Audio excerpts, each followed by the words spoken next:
मेरे पति काम की आड़ में 9 लड़कियां रखते थे। हर रात उन लड़कियों को बारी बारी कमरे में लेकर जाते। जब कुछ घंटों बाद लड़कियां बाहर आती तो उनकी हालत बहुत खराब होती थी। पूरे शरीर पर चोट के निशान होते। एक दिन मैंने छुपकर देखा तो मेरा पति उन लड़कियों के कपड़ों में। मेरा नाम आरती है।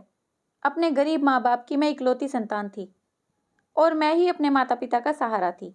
मैं ज़्यादा पढ़ लिख नहीं पाई क्योंकि मेरे पापा के पास इतना पैसा नहीं था कि वो मुझे ज़्यादा पढ़ा लिखा सके। इसका मुख्य कारण यही था कि अपनी बीमारी के चलते वह अपनी बीमारी का इलाज और हमारे घर के 2 टाइम का चूल्हा ही जला पाते थे, क्योंकि वह एक ऑटो रिक्शा चलाकर हमारे घर का गुजारा करते थे।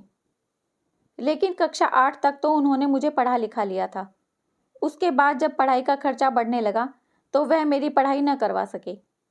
लेकिन इस सब के बीच मुझे सबसे अच्छी बात यह लगती थी कि उन्होंने मुझे जो संस्कार दिए थे वे तो शायद पढ़े लिखों में भी ना हो, क्योंकि मुझे सब बड़े छोटों का मान करना आता था और हमेशा ही एक सही रास्ते पर चलकर एक अच्छा इंसान बनने का मेरे अंदर जुनून था।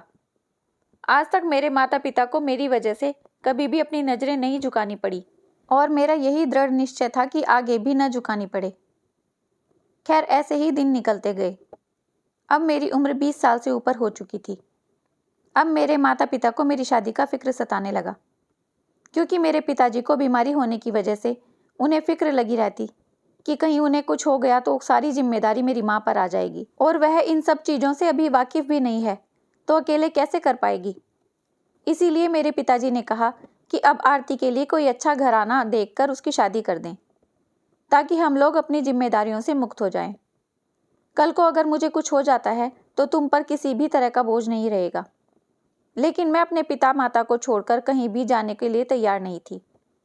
मुझे हर समय उनका ख्याल रहता था।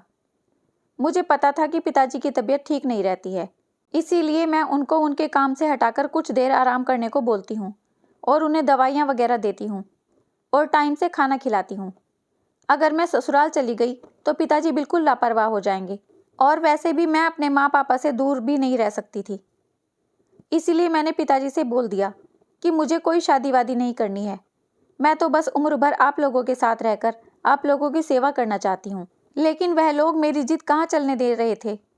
एक दिन मेरे मामा जी हमारे घर पर आए। वह ऐसे ही यहाँ से गुजर रहे थे, इसीलिए पिताजी का हालचाल पूछने के लिए आ गए। तभी पिताजी ने मेरे रिश्ते के बारे में उनसे बात छेड़ी तो उन्होंने कहा कि हाँ, एक रिश्ता तो मेरी नज़र में है। दरअसल मेरे बेटे का एक दोस्त है जो काफ़ी बड़े घराने से है, ज़मीन जायदाद भी ज़्यादा है और लड़का कमाता भी बहुत ज़्यादा है। इकलौता लड़का है, इसलिए सबका लाडला और संस्कारी है। और वैसे भी हमारे घर तो उसका आना जाना रहता है, क्योंकि वह मेरे बेटे सचिन का दोस्त जो है।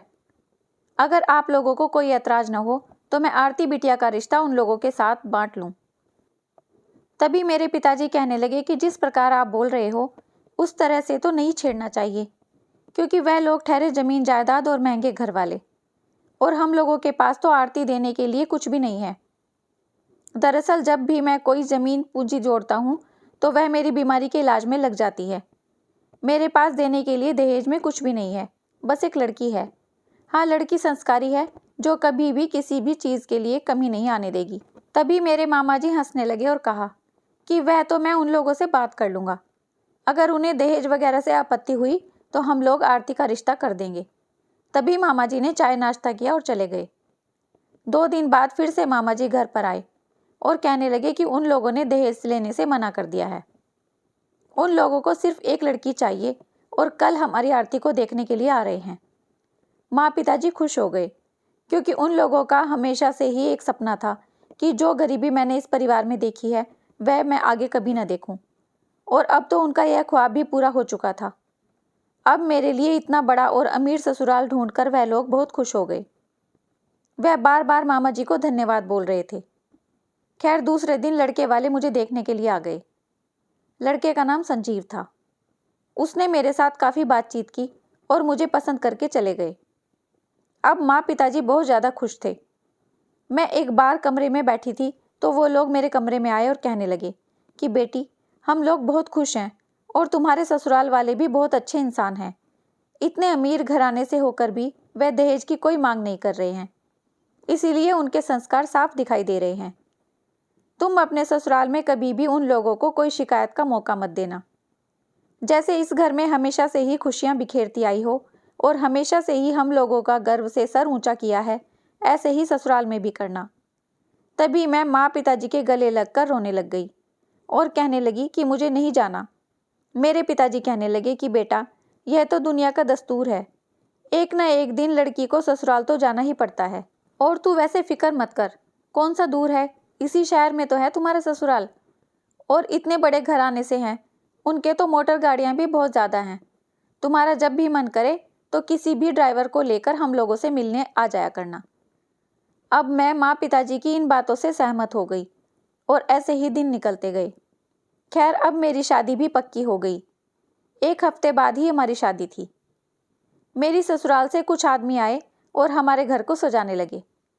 तभी मेरे पिताजी ने पूछा कि आप लोग क्यों सजा रहे हैं। तभी उन्होंने कहा कि मालिक ने हम लोगों को भेजा है कि पूरे घर को सजाएं और हर तरह की जिम्मेदारियों का खर्चा उन्होंने उठा लिया है।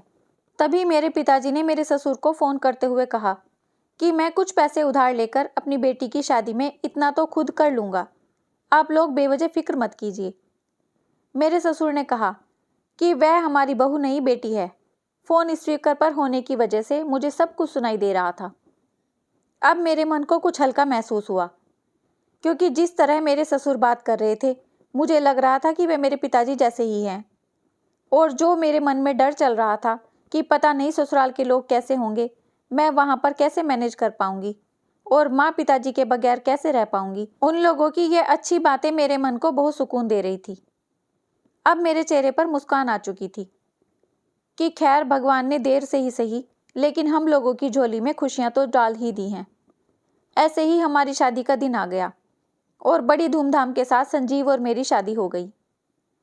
शादी के बाद मेरे ससुराल में सारी रस्मों रिवाज के साथ मुझे संजीव के साथ अपने कमरे में भेज दिया गया। हम लोगों ने अपने नए जीवन की शुरुआत करने से पहले एक दूसरे से बातें की। तभी संजीव के पास फ़ोन आया और वह कहने लगे कि मुझे किसी काम से बाहर जाना है, इसलिए तुम आराम से सो जाओ। मुझे थोड़ा अजीब सा लगा, क्योंकि हर लड़के का इस दिन के लिए इंतज़ार होता है और अपनी पहली रात को यूं ऐसे छोड़कर संजीव किस काम के लिए जा रहा है। इतना भी क्या ज़रूरी काम है कि वह मेरे साथ समय बिताने के बजाय उस काम पर ध्यान दे रहे हैं। खैर, कुछ देर तक तो मैं अपने मन में ही सवाल कर खुद ही जवाब दिए जा रही थी और मेरे मन को बहुत भारीपन भी महसूस हो रहा था कि पता नहीं कोई गड़बड़ ना हो। लेकिन फिर मेरे मन में आया कि इतने बड़े लोग हैं, बड़े बड़े कारोबार चलते हैं, हो सकता है कोई काम आ गया होगा। और वैसे भी हम दोनों पति पत्नी हैं, हम दोनों के बीच इतनी छोटी छोटी बातों को लेकर कोई भी मनमुटाव नहीं होना चाहिए।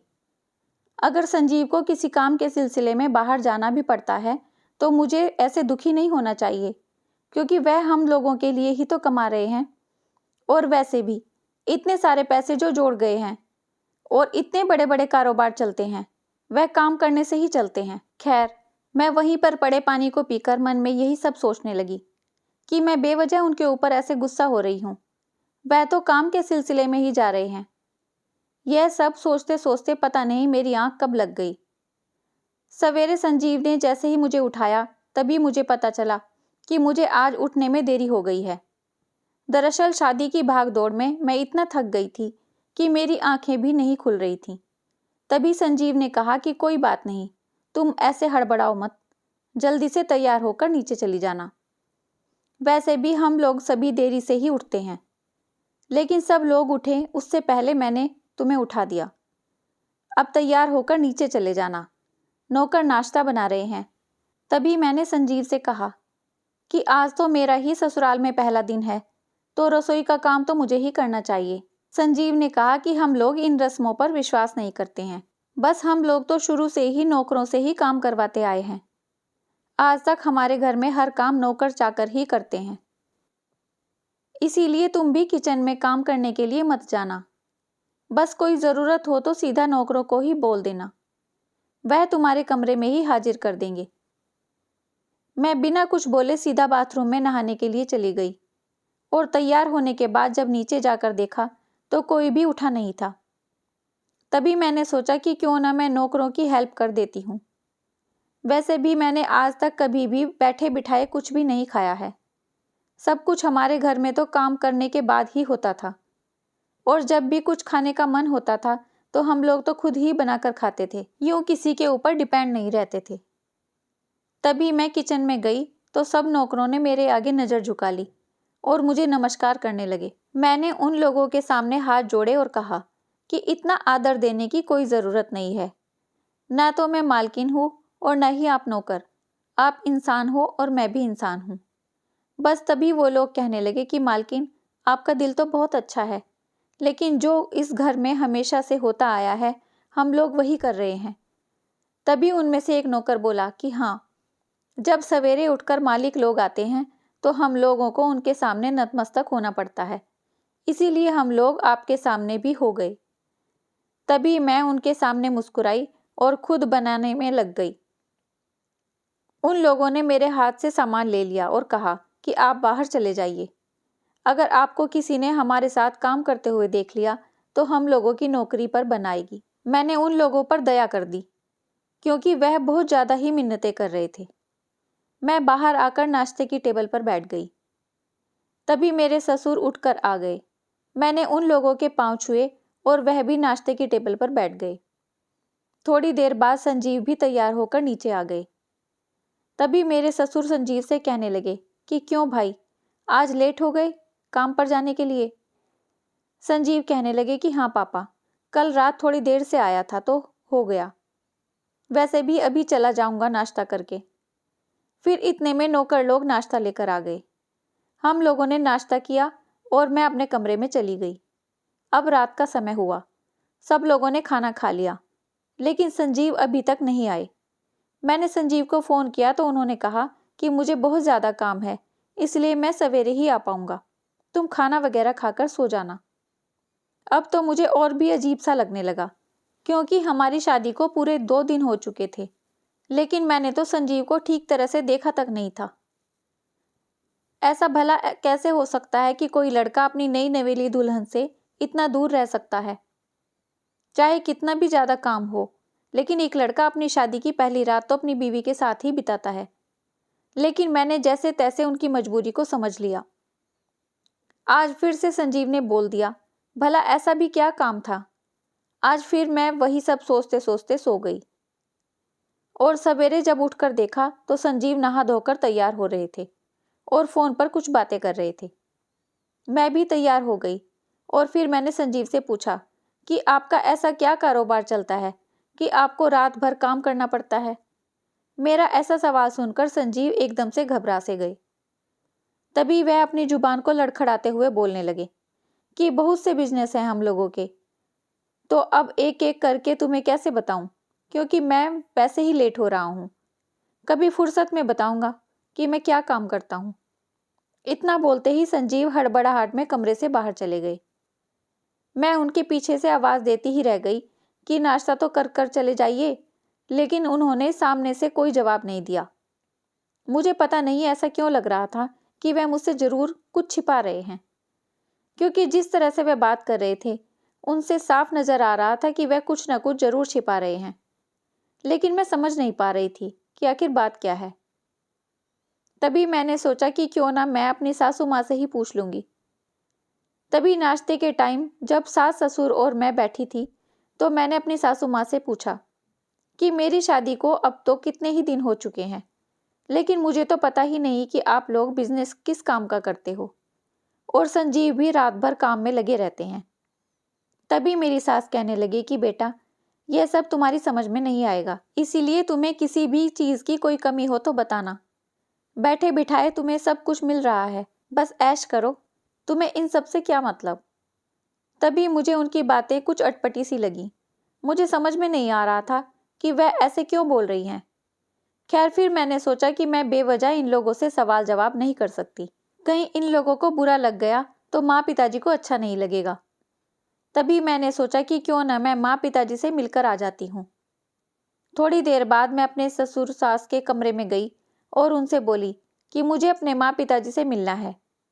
तो मेरी सास बोली कि इसमें पूछने वाली कौन सी बात है, बाहर इतनी सारी गाड़ियाँ खड़ी हैं, जो मन करे वह गाड़ी लेकर चली जाओ, और ड्राइवर भी बहुत से बैठे हैं, एक ड्राइवर को ले जाओ और उन लोगों से मिलकर आ जाओ। तभी मेरी सास ने कुछ पैसे मेरे हाथ में थमाते हुए कहा कि जाते हुए उन लोगों के लिए कुछ चीजें भी लेकर चले जाना। मैंने सासू माँ और ससुर जी के पैर छुए और अपने पीहर के लिए निकल पड़ी। वहां जाकर माँ पिताजी से मिलकर मुझे बहुत ज्यादा खुशी हुई। कुछ देर बातें करने के बाद माँ से पूछा कि आखिर जमाई राजा क्यों नहीं आए हैं।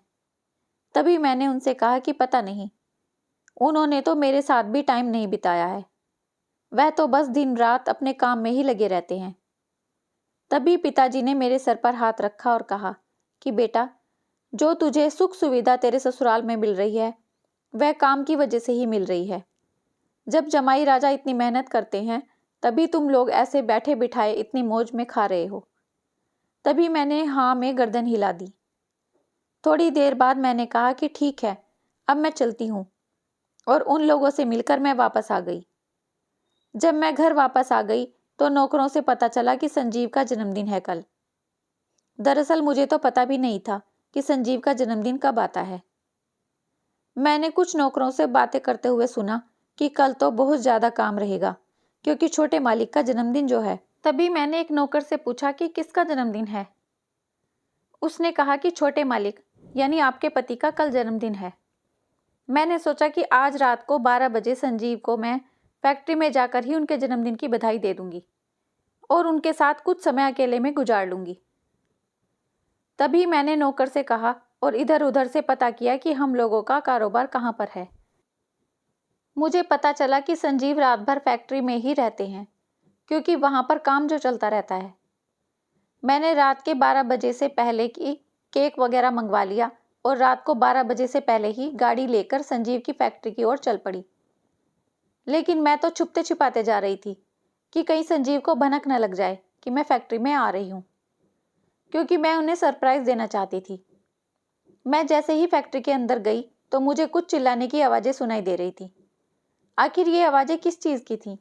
और यह फैक्ट्री तो लकड़ी के गेट बनाने की थी, तो इसमें लड़कियों के चिल्लाने की आवाजें कैसे आ सकती हैं? मुझे कुछ समझ में नहीं आ रहा था। तभी मैंने वहां जाकर एक कमरे में धीरे से जाकर देखा तो वहां पर कुछ लड़कियां थी जो इतनी हसीन थी कि हर कोई उन्हें देखकर चकरा जाए। लंबे घने बाल और काली आंखों वाली इतने सफेद रंग की लड़कियां बिल्कुल ही छोटे छोटे कपड़ों के अंदर वहां घूम रही थी और उनका चेहरा बिल्कुल उतरा हुआ था। समझ में नहीं आ रहा था कि वह इस फैक्ट्री में इतनी रात को क्या कर रही हैं। लेकिन मुझे वहां संजीव कहीं पर भी नजर नहीं आ रहे थे। अब तो मुझे बहुत अजीब सा लग रहा था कि एक तो फैक्ट्री में लड़कियां, ऊपर से उनके चिल्लाने की आवाजें, और संजीव का तो यूं रात रात भर फैक्ट्री में रहना। मैं बिना कुछ बोले सीधा केक वापस लेकर आ गई और केक फ्रिज में रखते हुए कमरे में चली गई। अब तो मुझे बहुत ज्यादा गड़बड़ लग रही थी कि जरूर कुछ तो है जो संजीव हम लोगों से छिपा रहे हैं। मुझे सारा माजरा जानना ही था, लेकिन मैं यूं जाकर सीधा ही संजीव से यह बातें नहीं कर सकती थी क्योंकि संजीव वैसे भी गुस्से वाले थे और यूं मेरी इतनी हैसियत नहीं थी कि मैं इतने बड़े घराने के लड़के के साथ यूं सवाल जवाब कर लूं। लेकिन मैं इतना जान चुकी थी कि उन लड़कियों के साथ जरूर कुछ गलत हो रहा है और इन सब चीजों का मुझे भनक तक नहीं लग रही है। तभी दूसरे दिन संजीव का जन्मदिन मनाने के बाद संजीव जब काम का बोलकर घर से बाहर निकले तो मुझे पूरा शक हो गया था कि जरूर यह फैक्ट्री में जा रहे हैं। आज मुझे इनका पीछा करना चाहिए और सारा कुछ जानना देखना चाहिए। आखिर मैं भी तो जानूं कि ऐसा क्या काम करते हैं। और यूं फैक्ट्री का उस दिन मैंने जो हाल देखा था उसके बाद तो पूरा सच मुझे जानना ही था। तभी मैंने अपना फोन उठाया और अपने दूर के अंकल जो पुलिस में थे उनको सारी बात बताई। उन्होंने कहा कि ठीक है, अगर कुछ ऐसी गड़बड़ है तो हम लोग तुम्हारे साथ हैं। फैक्ट्री से कुछ दूरी पर वह लोग छुपकर बैठ गए और मैं संजीव का पीछा करते हुए फैक्ट्री के अंदर चली गई। वहां जाकर मैंने जो देखा उसे देखकर तो मेरी रूह ही कांप गई। मैंने देखा कि संजीव उन 7 लड़कियों के साथ जबरदस्ती कर रहे हैं। अपनी सिगरेट को जलाकर सिगरेट पीने के बाद उन लड़कियों के गालों पर से उस सिगरेट को बुझा रहे हैं। कभी उनके बाल नोचते हैं तो कभी उन्हें लातों से मार रहे हैं, तो कभी उन लोगों के कपड़ों को उतारकर उनके साथ जबरदस्ती करने की कोशिश कर रहे हैं। मुझे तो जरा भी बर्दाश्त नहीं हो रहा था कि आखिर यह सब क्या हो रहा है।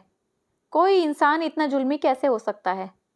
और यूं इस कदर उसका दिल इतना पत्थर कैसे हो सकता है। मुझे तो विश्वास ही नहीं हो रहा था कि मैं जिस लड़के के साथ शादी करके इस घर में आई थी वह इतना जुल्मी है। इतना जुल्म तो आज तक शायद शैतान ने भी नहीं किया हो। तभी मुझसे रहा नहीं गया और मैं झट से उस कमरे में चली गई। मुझे अचानक वहां देखकर संजीव के गुस्से का कुछ ठिकाना नहीं रहा। उनका गुस्सा 7वें आसमान पर पहुंच चुका था। उन्होंने चिल्लाते हुए मुझसे पूछा कि तुम यहाँ पर क्या कर रही हो, वह भी इतनी रात को। तभी मैंने कहा कि जो कुछ भी तुम कर रहे हो वह क्या है। संजीव से बर्दाश्त नहीं हुआ तो उन्होंने मेरे ऊपर हाथ उठा दिया। जैसे ही उन्होंने मेरे ऊपर हाथ उठाया तभी फैक्ट्री का दरवाजा खुला और पुलिस अंदर आ गई। यूं अचानक पुलिस को देखकर संजीव भागने लगे, लेकिन पुलिस ने उन्हें पकड़ लिया और जोर से एक तमाचा दे मारा। उसके बाद पूरी सच्चाई उगलने को कहा। तब संजीव ने अपने हाथ जोड़ लिए और कहा कि मुझे माफ कर दो, यही हम लोगों का बिजनेस है। यूं लड़कियों को अपने जाल में फंसाकर इन्हें इस कदर फैक्ट्री में रखा जाता है और उनके साथ मन भरकर जुल्म करता हूँ और मारपीट करता हूँ। जब एकदम से मेरा मन भर जाता है तो मैं उन्हें विदेश में बेच देता हूँ और मोटी रकम कमा लेता हूँ। उसके बाद फिर से और लड़कियां यहाँ पर ले आता हूँ।